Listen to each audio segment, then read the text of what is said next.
زمانہ ایسا آ گیا کہ اب ہم کیا کہیں.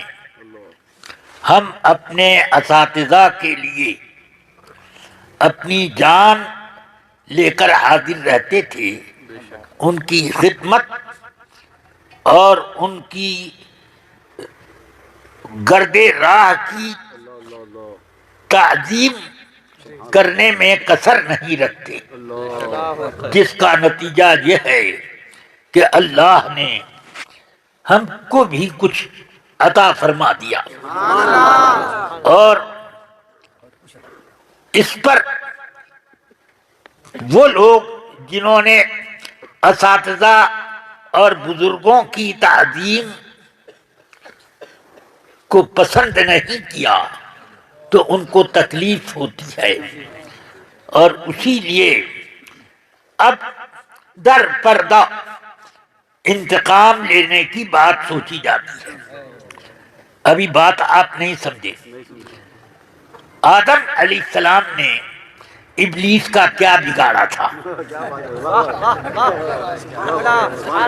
یہی تو بات تھی کہ اللہ نے آدم علیہ السلام کو عظمت کا تاج دے دیا اور فرشتوں سے کہا سجدہ کرو. علم کا علم اتنا عطا کیا کہ قرآن میں فرمایا وَعَلَّمَ آدَمَ الْأَسْمَاءَ كُلَّهَا. اللہ تعالی نے آدم کو تمام نام سکھا دیے. الاسماء کلھا.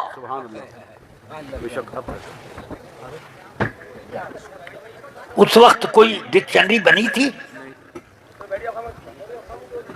کوئی اس وقت زبان پیدا ہوئی تھی کہ یہ کنڑا ہے، یہ ملیالم ہے، یہ تیلگو ہے، یہ تامل ہے، یہ انگلش ہے، یہ جرمنی ہے، اور یہ عربی ہے، یہ فارسی ہے، یہ اردو ہے، یہ ہندی ہے؟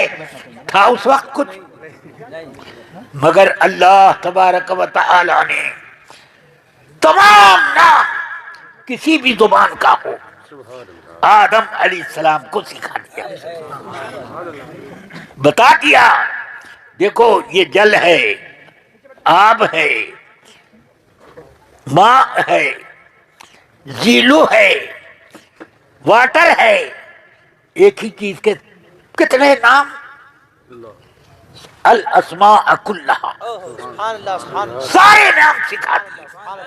اس لیے ہم کہتے ہیں یہ زبان کی پیداوار آدمیوں کا کام نہیں ہے، یہ زبانیں اللہ نے پیدا کی، اور اس وقت پیدا کی جب آدم علیہ السلام آئی تو ان کو وہ سب پیدا کر کے سکھا بھی دیا. سمجھ گئے آپ؟ یہ ہے.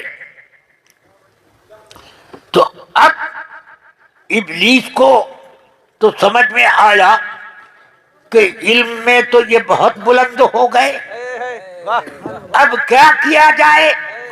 اللہ نے فرشتوں سے یہ فرمایا کہ یہ دیکھو یہ چیزیں ہیں، ان کا نام بتاؤ. تو اس وقت آسمان بھی تھا، ستارے بھی تھے، چاند سورج بھی تھا، زمین پر دریا اور سمندر بھی تھے، خشکی بھی تھی. تو فرشتے ان سب چیزوں کا نام جانتے تھے. سمجھ میں آئی بات؟ تو اللہ نے وہ چیز پوچھی ہوگی کہ ان کا نام مجھے بتاؤ جو چیز انہوں نے کبھی دیکھی نہیں. بندوق سامنے رکھ دی ہوگی، موبائل سامنے رکھ دیا ہوگا، سمجھ گئے؟ رائفل، بم، ایٹم بم، نیپام بم، یہ وہ سب اس طرح کی چیزیں رکھ دی ہوں گی. بتاؤ ان سب چیزوں کا نام. فرشتوں نے کہا ہم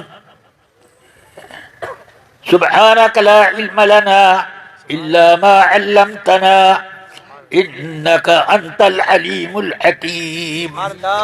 کہ اللہ تیری پاکی ہو، تیری پاکی ہے، ہمیں تو ان چیزوں کا کوئی علم نہیں، لا علم لنا، ہم بس اتنا ہی جانتے ہیں جتنا تو نے سکھایا، تو نے بتایا۔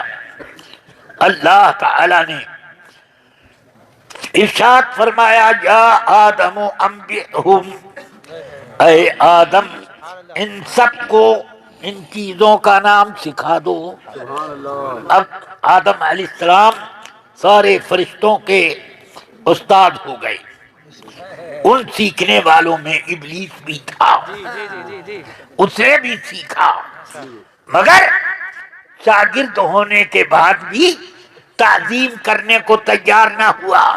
فرشتوں نے تعظیم کی، وہ فرشتے ہو گئے، اور اس نے تعظیم نہ کی، شیطان ہو گیا۔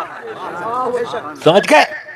تو کیوں ان کو کیوں استاد بنایا، مجھ کو کیوں نہیں استاد بنایا؟ ارے صاحب، مجھی سے پڑھ پڑھ کر کے لوگ میرے اوپر فقرہ کرتے ہیں۔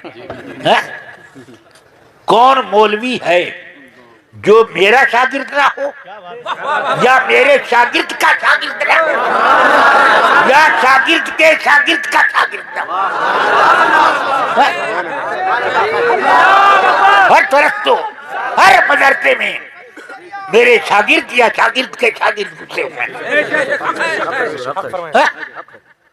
تب مجھ سے چڑھنے کے بجائے تم کو کچھ خوشی ہونی چاہیے تھی، مگر کیا تو جو بھی کیا ٹھیک ہے، ٹھیک ہے، کوئی بات نہیں۔ اس سے نہ میرا نام مٹا نہ کام مٹا۔ ہاں، یہ بے شک میری خواہش ہرگز نہیں کہ میرا نام ہو جائے۔ الحمدللہ میں دین کے جو کام کرتا ہوں صرف اور صرف رضائے الہی اور رضائے رسول کے لیے کرتا ہوں، میں اپنے لیے نہیں کرتا۔ سمجھ گئے آپ؟ اب کچھ لوگوں کو یہ شوق ہے کہ نام کمانے کے لیے ایسا انداز پیدا کرو کہ عوام خوش ہو جائیں، چاہے عوام نیکی کے بجائے گمراہی میں پڑے، تو یہ سب کام کرتے رہتے ہیں۔ سمجھ گئے آپ؟ تو وہ کریں وہ کام، ہم ان کا رد نہیں بلکہ حق کا حق ہونا ثابت کرتے ہیں۔ اب یہ الگ بات ہے کہ اس میں حق ثابت ہوگا تو غلط کا رد ہوگا، یہ الگ بات ہے۔ تو یہ سن لو، ہم لوگ گانا حلال نہیں کرتے۔ میرا اگر کوئی شاگرد حلال کہتا ہو تو میں اس کی مذمت کرتا ہوں۔ سمجھ گئے؟ تو یہ گانا عام طور سے فلمی گانوں کو کہتے ہیں، اور جب پوچھا بھی گیا تو یہی پوچھا گیا اس سے کہ میرا شوہر حرام قسم کے گانے گاتا ہے، کیا چیز سنتا ہے؟ ہاں، حرام قسم کے گانے سنتا ہے، کیا میرا نکاح باقی رہا اس کے ساتھ یا نہیں، یا کوئی فرق پڑا؟ جو کچھ بھی ہو، اس نے یہ سوال کیا تھا، تو اس عورت کو بھی معلوم تھا کہ یہ حرام ہے، جب ہی تو کہا کہ میرا شوہر حرام گانا سنتا ہے۔ اور ان مفتی صاحب کی عقل اتنی کہ ایک عام قسم کی عورت حلال حرام کا فرق سمجھ رہی ہے، اور یہ حلال حرام کی تقسیم کرنے بیٹھ گئے۔ نہیں معلوم کہ کیا ان کو اپنی تعریف کرنے کا نیا راستہ کھولنا تھا۔